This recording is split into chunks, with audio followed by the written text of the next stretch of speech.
बिस्मिल्लाहिर्रहमानिर्रहीम। अस्सलाम वालेकुम नादरीन, आप यूट्यूब चैनल देख रहे हैं। मैं इमरान खान हूँ। 9 मई के एक और मुकदमे में यास्मीन राशिद साहिबा को, उमर चीमा साहब को और इजाज चौधरी, उनके अलावा मियां महमूद रशीद, इन तमाम लोगों को 10-10 साल की सजा मजीद सुना दी गई है।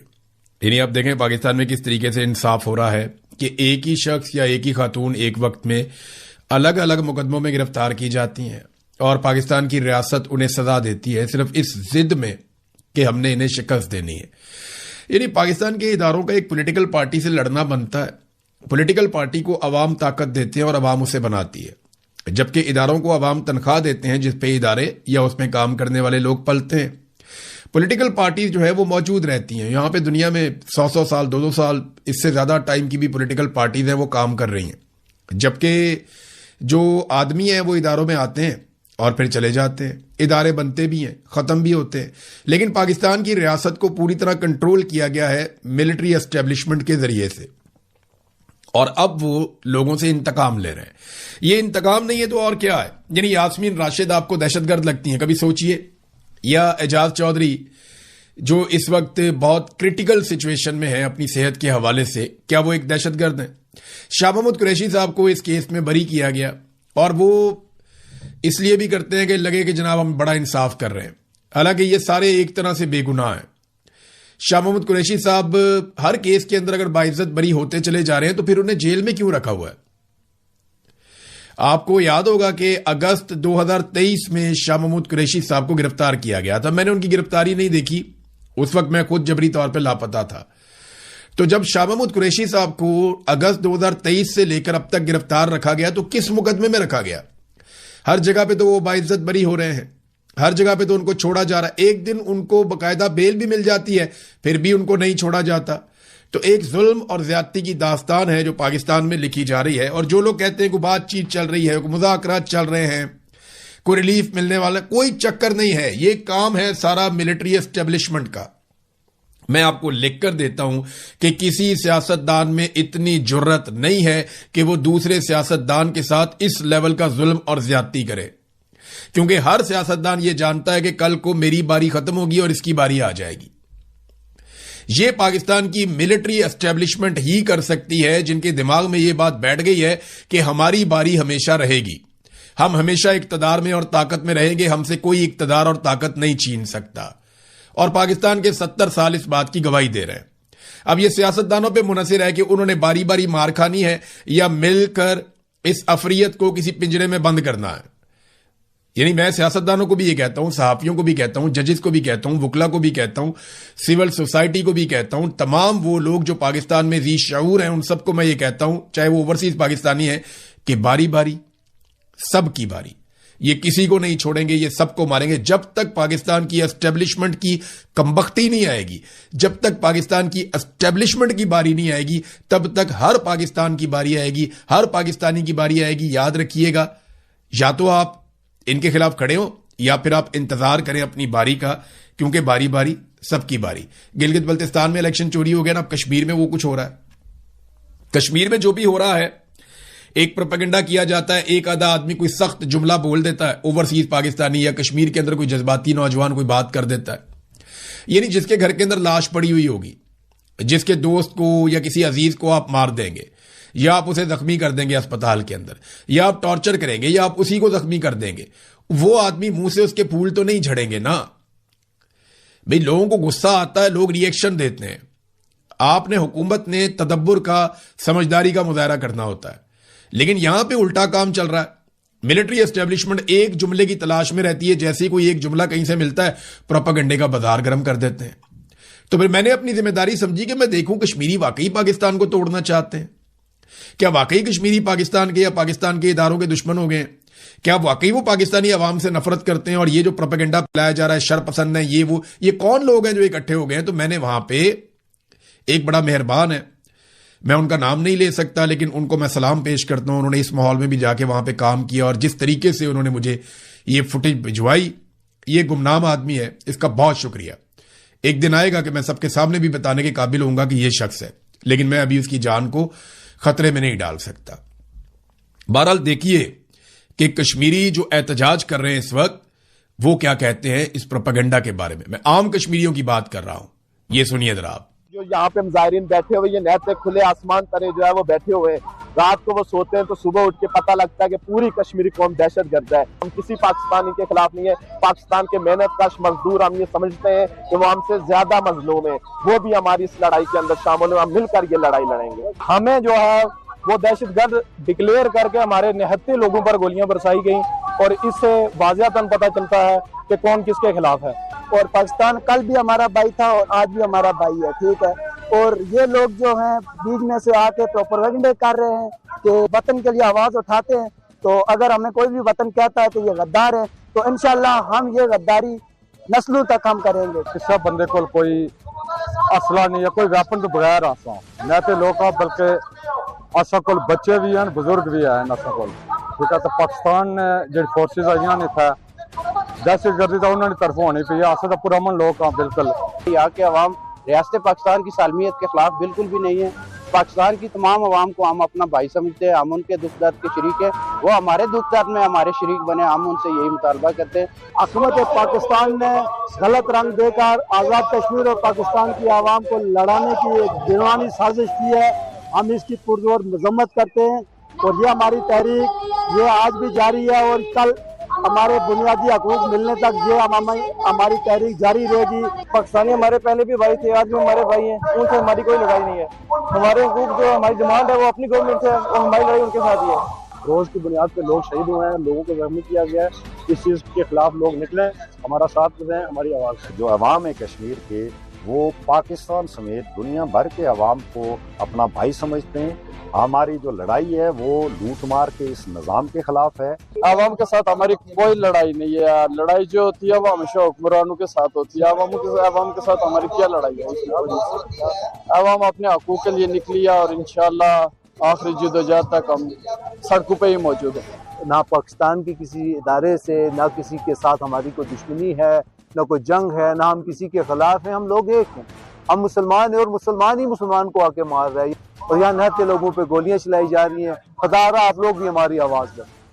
تو ناظرین, آپ نے عام کشمیریوں کی بات سنی. عام آدمی کی بات ویسے کون سنتا ہے پاکستان میں؟ پاکستان کی اسٹیبلشمنٹ کا عام آدمی کے بارے میں رویہ انتہائی تضحیک آمیز ہے. وہ بہت بدتمیزی کرتے ہیں عام آدمی کو, بلڈی سویلین وہ کہتے ہیں, اور اسے سمجھتے ہی کچھ نہیں ہے. یعنی ہائی آکٹین جو ہے وہ امیر آدمی کا فیول ہے, اس کے اوپر لیوی پتہ کتنی کم کی ہے؟ 214 روپے اس کے اوپر لیوی کم کر دی ہے. یعنی اس کو کتنا بڑا ریلیف دیا ہے انہوں نے کہ جناب لیوی 214 روپے کم کر دی ہائی آکٹین کے اوپر. جہاز کا جو پیٹرول ہے وہ سستا کیا, عام آدمی کا پیٹرول مہنگا کیا. یہ پاکستان کے اندر سٹیٹ آف افیئرز ہے. گورنمنٹ اس طریقے سے چل رہی ہے, اور یہ ٹاؤٹ ہمیں سمجھاتے کہ ہیں اور بیانیہ کس طرح بناتے ہیں کہ جناب دیکھیں نا, پاکستان کے اندر پیٹرول اب بھی امریکہ سے, برطانیہ سے, پتہ نہیں کون کون سے ملکوں سے سستا ہے. وہاں پہ پیٹرول زیادہ مہنگا بکتا ہے. اور بھئی وہاں پہ آپ نے افورڈیبلٹی بھی دیکھنی ہوتی ہے. ایک تو آپ نے یہ دیکھنا ہوتا ہے وہ کتنی دور سے خرید کر لے جا رہے ہیں, پھر آپ نے یہ دیکھنا ہوتا ہے کہ ان کے لوگوں کی فیکس آمدن کتنی ہے. جتنا پیسہ ایک پاکستانی پورے مہینے میں نہیں بنا سکتا, اتنا پیسہ یہاں پہ برطانیہ میں ایک عام آدمی, ایک مزدور جو ہے وہ 4 یا 6 گھنٹے کام کر کے بنا لیتا ہے. اگر برطانیہ میں 500 روپے لیٹر یا اس کے آس پاس کہیں پہ پیٹرول کی قیمت ہے یا ڈیزل کی قیمت ہے, تو پاکستان سے تو زیادہ ہی ہے. لیکن سیم ٹائم میں آپ کو دیکھنا پڑے گا کہ ایک برطانیہ کے اندر رہنے والا شخص 5 سے 6 ہزار روپے پاکستانی ایک گھنٹے میں کما لیتا ہے پاکستان میں کسی کی اتنی کمائی؟ یہاں پہ تو لوگ 2-3 دن کام ہی نہیں کرتے, جمعے والے دن جلدی چلے جاتے ہیں, ہفتہ اتوار کو کام ہی نہیں کرتے, وہ پیسے خرچ کرتے ہیں. ان کی اتنی زیادہ کمائی ہے. پیٹرول کا خرچہ ان کا تو ان کو لگتا ہی نہیں ہے, کیونکہ ان کی کمائی بہت زیادہ ہے. جب آپ کی انکم زیادہ ہوتی ہے تو پھر خرچوں کی آپ کو پرواہ نہیں ہوتی. اگر آپ نے پاکستان میں لوگوں کے اوپر مہنگائی کا جن مسلط کرنا ہے تو کریں, جتنا مرضی کریں, لیکن لوگوں کی آمدن بڑھائیں. آمدن بڑھانے کا کوئی کسی قسم کا بندوبست نہیں ہے, اس لیے پاکستان کے اندر لوگ زیادہ اس کے خلاف آواز اٹھاتے ہیں. ناظرین, خواجہ آصف کی بھانجی جو ہے شذا فاطمہ, اس کے کارنامے نے کمال کر دیا. پاکستان میں ہر طرف رولا پڑ گیا. شذا فاطمہ نے کاروائی یہ ڈالی, عجیب و غریبی بل پاس کروا دیا پکڑ کے, اور یہ جناب پہنچ گیا سینٹ میں. اب میں حیران ہوں, اس قسم کے نالائق لوگ فارم 47 پہ اکٹھے کر کے جرنیلوں نے پہنچا دیے ہیں اسمبلی کے اندر کہ کسی کو خیال ہی نہیں آیا کہ وہ کیا چیز پاس کر رہے ہیں یا کس کے اوپر بات کر رہے ہیں. یہ خواجہ آصف جو پاکستان کے وزیر دفاع ہیں, ان کی ایک بھانجی ہے, शिदा फातिमा, उसको भी लगाया हुआ है यहां पे मिनिस्टर आईटी का, और आईटी का कोई तजर्बा नहीं है। आईटी वो शोबा है जिसमें इंडिया इतना पैसा कमा रहा है अपने नौजवानों के जरिए से हर महीने, जितना पैसा पाकिस्तान पूरे साल में नहीं कमा सकता, अपनी टोटल एक्सपोर्ट के साथ भी नहीं कमा सकता। वो अरबों डॉलर इकट्ठे करके अपने मुल्क में ले जाते हैं आईटी के जरिए से, क्योंकि उन्होंने प्रोफेशनल्स को लगाया। हमने किसको लगा दिया? शिदा फातिमा को। इनका कोई आईटी का एक्सपीरियंस नहीं है, चुप के ला देता, लो जी ये काम करेगी, क्योंकि ख्वाजा आसिफ की भांजी है। खुश करो ख्वाजा आसिफ को भी और उसकी भांजी को भी। उसने बिल किस तरह का पास करवा दिया, यानी बिल की साथ ही साथ ही मैं आपको बात बताऊं तो पीटीए का जो चेयरमैन है ना, वो एक रिटायर्ड जर्नैल है। जैसे बाकी इदारों में रिटायर्ड जर्नैल बैठे हुए ना, वहां पे पीटीए के अंदर भी एक जर्नैल बिठाया हुआ है, जनरल हफीज। अब उसको ये इख्तियार दे दिया गया इस जर्नैल को कि वो अपने ये जो टेलीकम्युनिकेशन इसके पास महकमा है, उसमें जितनी कंपनीज काम करती हैं नीचे, जो टैक्स देती हैं, इसके जरिए असर भी आती है ना, उनके जरिए से वो जिसकी मर्जी प्रॉपर्टी में बढ़ जाए। यानी ये सहूलत दे दी गई कि जिसकी मर्जी प्रॉपर्टी में जाके तुम खंबा लगा दो, जिसकी मर्जी प्रॉपर्टी में तुम तारें बिछा दो। ये इस जर्नैल को चादर और चार दीवारी का तकद्दुस पामाल करने का पूरा इख्तियार दे दिया गया। और जो बंदा अपनी प्रॉपर्टी का दरवाजा नहीं खोलेगा, ताउन नहीं करेगा तार बिछाने के लिए या खंबा लगाने के लिए, उसको 5 करोड़ रुपया जुर्माना भी हो जाएगा, उसको कैद भी कर देंगे। ये बिल पास हो रहे हैं पाकिस्तान में, और पास करने वाला कौन है जरा ये भी आप देख लें। जनरल मुशर्रफ के दौर में ना, ये बिलाल गौरी साहब हैं जर्नलिस्ट, उन्होंने ये इंकशाफ किया है, तो उनका क्रेडिट है तो मैं उनको दूंगा। जनरल मुशर्रफ के दौर में एक जर्नैल था, जनरल मुशर्रफ का बड़ा करीबी, और vice chief of army staff general Yusuf, उसका बेटा है जनाब इस वक्त, जिसको शहबाज शरीफ ने बराह रास्त उठाकर लाकर वफाकी सेक्रेटरी लगा दिया है, जरार हाशिम खान। ये है जनाब बंदा जो इस बिल के पीछे है। यानी कार्रवाइयां आप इनकी चेक करें कि हम एक ऐसा कानून पास करेंगे कि जिसकी मर्जी प्रॉपर्टी में जाके खंबा, सबसे पहले एक खंबा ख्वाजा आसिफ के घर में क्यों ना लगा दें, और दूसरा शिदा फातिमा के घर में जाके खंबा लगा दें, और अगर ये जरा सी चूं चां करें तो इनको 5-5 करोड़ का जुर्माना करके अंदर कर दें। ये ज्यादा बेहतर नहीं हो जाएगा? इन्होंने मजाक बना दिया पाकिस्तान को, यानी मुखालिफिन को कुचलने के लिए एक और हरबा। यार ये बंदा पसंद नहीं है, लाओ एक खंबा उधर जाके। ये इस तरह की कार्रवाइयां हैं, और हर महकमे के ऊपर अपना जर्नैल बिठाया हुआ है ताकि जब जरूरत पड़े बवक्ते जरूरत काम आए। जब कहें जनाब ये कार्रवाई डाल दें वो डाल देता है, जब कहें इंटरनेट बंद कर दो वो बंद कर देता है, जब को मोबाइल बंद कर दो वो बंद कर देता है, जब को फलानी कंपनी का बाजू मरोड़ दो मरोड़ देता है। वो जो उसको कहते हैं ना वो वही करता है। तो इन्होंने जर्नैल इसीलिए रखे हुए हर जगह के ऊपर, क्योंकि मिलिट्री एस्टेब्लिशमेंट पूरे तरीके से पाकिस्तान पर राज करना चाहती है। अब पाकिस्तान पीपल्स पार्टी को इसमें तकलीफ हो रही है गिलगित बल्तिस्तान में। वजह यह है कि पीपल्स पार्टी को लगता है कि ये इस्तेहकाम पार्टी की तरफ से आ गई। एक सीट भी इन्होंने नहीं जीती और 4 आजाद उम्मीदवार इन्होंने साथ में ला लिए, 2 इनको मखसूस मिल गई। ये 6 सीटों के साथ आकर बैठ गए गिलगित बल्तिस्तान की असेंबली में। ये आए कहां से, ये हैं कौन, इनका सियासी बैकग्राउंड क्या है, इन्हें कौन सपोर्ट कर रहा है? पीपल्स पार्टी को बड़ी आग लगी हुई है। तो मैं सिर्फ इतना बताऊं बिलावल को कि जनाब बिलावल साहब, ये है ब्रूट मेजॉरिटी।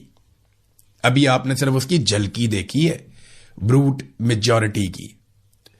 अगर आपको कहीं फिल्म दिखा दी जाए ना, तो आसिफा को और आपको सड़क पे घसीटते हुए आपके वालिद समेत ले जाके कैदे तन्हाई में डाला जाए, फिर आपकी पार्टी के जो अहम तरीन लोग हैं उनके मुंह के ऊपर काले कपड़े डाल के उनको अदालतों में पेश किया जाए और कई कई महीने उनकी पेशियां ही ना लगें, उसको कहते हैं ब्रूट मेजॉरिटी। जब एमएनएज अगवा कर लिए जाते हैं, सेनेटर्स अगवा कर लिए जाते हैं, उसे कहते हैं ब्रूट मेजॉरिटी। जब असेंबली के अंदर नामालूम अफराद घुस जाते हैं और घुसकर कब्जा करके बंदे उठाकर ले जाते हैं, उसको बोलते हैं ब्रूट मेजॉरिटी। अभी आपने ना ब्रूट मेजॉरिटी का सिर्फ बे जो है ना, उसका सिर्फ हल्की सी आपने झलकी देखी है, आपको आइडिया नहीं है, लेकिन वक्त आएगा क्योंकि बारी बारी सबकी बारी। खैबर पख्तूनख्वा की हुकूमत ने नादरीन बजट पेश किया, बेशुमार उन्होंने पंफलेट जारी कर दिए और ऐसा लग रहा है कि उन्होंने कोई अनोखा बजट पेश किया। तो मैंने जब थोड़ा स्टडी किया तो मवाजना सिर्फ पंजाब के साथ करते हैं क्योंकि पंजाब बहुत तरक्याती नुक्ता नजर से बहुत शानदार सूबा और बहुत आगे क्लेम किया जाता है कि जनाब यहां पे जो काम होता है वो कहीं नहीं होता। तो सेहत और तालीम के ऊपर बात करते हैं क्योंकि ये दोनों चीजें ऐसी हैं जिससे कोई मुल्क आगे जाता है, जहां पे सेहत का निजाम बेहतर होता है और जहां पे तालीम बेहतर प्रोवाइड की जा रही होती है। तो दोनों सूबों में से सेहत के ऊपर किसकी ज्यादा तवज्जो है और तालीम के ऊपर किसकी ज्यादा तवज्जो है? تو یہ آپ سن لیں. لیکن کیونکہ مریم نواز کہتی ہے کہ شعور سے کسی کا پیٹ نہیں بھرتا، حالانکہ پیٹ تو جانور کا بھی بھر جاتا ہے، اور یہ شعور ہی ہے جس نے انسان کو اشرف المخلوقات کا ٹائٹل دلوایا تھا. تو چلیں ذرا تھوڑا سا موازنہ میں آپ کے سامنے رکھتا ہوں. صحت اور تعلیم کے حوالے سے جو بجٹ ہے خیبر پختونخوا میں وہ ہے جی 803 ارب، جبکہ صحت اور تعلیم کے حوالے سے جو بجٹ ہے پنجاب میں وہ ہے 1250 ارب. آبادی کا فرق میں آپ کو بتا دیتا ہوں. 13 کروڑ کی آبادی ہے پنجاب کی اور 4 کروڑ کی آبادی ہے خیبر پختونخوا کی. خیبر پختونخوا کا ٹوٹل بجٹ ہے 2170 ارب، جبکہ پنجاب کا 5900 ارب. خیبر پختونخوا کی حکومت نے تعلیم اور صحت کے اوپر 37% پیسہ خرچ کیا ہے اپنے بجٹ کا، 37% تعلیم اور صحت پہ، جبکہ پنجاب نے 21%، لگ بھگ 21% پنجاب نے خرچ کیا ہے تعلیم اور صحت کے اوپر. دیکھیں کتنا بڑا فرق ہے، آدھ کا فرق ہے کہ انہوں نے جو پیسہ خرچ کیا. صحت کے اوپر جو فی کس یعنی ہر آدمی کو صحت کے اوپر پنجاب کیا دے رہا ہے اور ہر آدمی کو صحت کے اوپر خیبر پختونخوا کیا دے رہا ہے یہ بھی سن لیں، کیونکہ آبادی کے اوپر ہی آپ ڈیوائیڈ کریں گے نا. صحت کے نقطہ نظر سے ایک عام پنجاب کے رہنے والے شہری کو 3846 روپے کا وہ حقدار ہے، یعنی 3846 کا بجٹ ہے ایک آدمی کے لیے پنجاب میں، جبکہ خیبر پختونخوا میں یہی 8375 یعنی دگنے سے بھی زیادہ انہوں نے صحت میں عام آدمی کو ریلیف دیا ہے. اب آ جائیں تعلیم پہ. تعلیم پہ پنجاب نے فی کس 5769 روپے رکھے ہیں ایک آدمی کے اوپر، 5769 روپے، جبکہ یہاں دگنے سے زیادہ پیسہ رکھا ہے خیبر پختونخوا نے 11700 روپے فی کس. تو خیبر پختونخوا نے تعلیم اور صحت کے حوالے سے ایک اچھا بجٹ پیش کیا ہے، اور باقی صوبوں کو اس کی تقلید کرنی چاہیے. جتنا پیسہ آپ تعلیم کے اوپر خرچ کریں گے، جتنا پیسہ آپ صحت کے اوپر خرچ کریں گے، پاکستان اتنا ہی آگے بڑھے گا. جتنا آپ تعلیم اور صحت میں پیچھے جائیں گے، ملک خدا نہ خواستہ اتنا ہی پیچھے جائے گا. دنیا میں جو قومیں آگے گئی ہیں نا، وہ شعور کے ساتھ گئی، ان کی سیوک سینس بہت اچھی ہے. جتنی گاڑیاں میں نے یہاں پہ ایک شہر میں چلتی ہوئی دیکھی ہیں اتنی شاید پورے پاکستان میں ہوں گی، لیکن کیونکہ یہاں پہ لوگوں کو باقاعدہ ہر چیز سمجھائی جاتی ہے، تعلیم ہے، شعور ہے، تو چیزیں بہت شاندار طریقے سے مینج ہوتی ہے. یہ پاکستان میں بھی ہو سکتا ہے، یہ سب کچھ ہو سکتا ہے، لیکن اس کے لیے نیت چاہیے. یہ بدنیت بیٹھے ہوئے ہیں، یہ ڈیولپمنٹ کے پروجیکٹ لے آتے ہیں اور ایم این ایز اور ایم پی ایز کے فنڈز جاری کر دیتے ہیں، اور اس میں سے اپنے کمیشن بنا کے اپنے بچوں کو پڑھنے کے لیے یا رہنے کے لیے یا اپنی فیملیوں کے لیے. ابھی یہاں پہ ایک خاتون منسٹر ہے، اس کے بارے میں بتایا جا رہا ہے کہ اس نے لندن کے اندر ایک اور اپارٹمنٹ لے لیا ہے، بہت مہنگا اپارٹمنٹ ہے. تو دیکھیں نا، ان کی پریورٹی یہ ہے کہ انہوں نے بھاگ جانا ہے پاکستان سے سب نے، اور ہمارا پاکستان ویسے ہی رہ جائے گا جیسا اتنے سالوں سے ہے. یہ بڑے بڑے جو ملٹری اسٹیبلشمنٹ کے لوگ ہیں، ان کی نوکریاں ختم ہوتی ہیں، یہ بھاگ جاتے ہیں پاکستان سے، اپنے بچوں کو بھگا دیتے ہیں، فیملی کو بھگا دیتے ہیں، بیوروکریٹ بھی بھاگ جاتے ہیں، سیاستدان بھی بھاگ جاتے ہیں. سب نے اپنی سیٹنگ باہر رکھی ہوئی ہے، اور ہم پاکستانی جو ہیں وہ یا تو پاکستان کے اندر مرنے کے لیے تو یا پھر در بدر. اب تک کے لیے اتنا ہی. اپنا خیال رکھیے، اپنے چینل کا بھی. اللہ حافظ.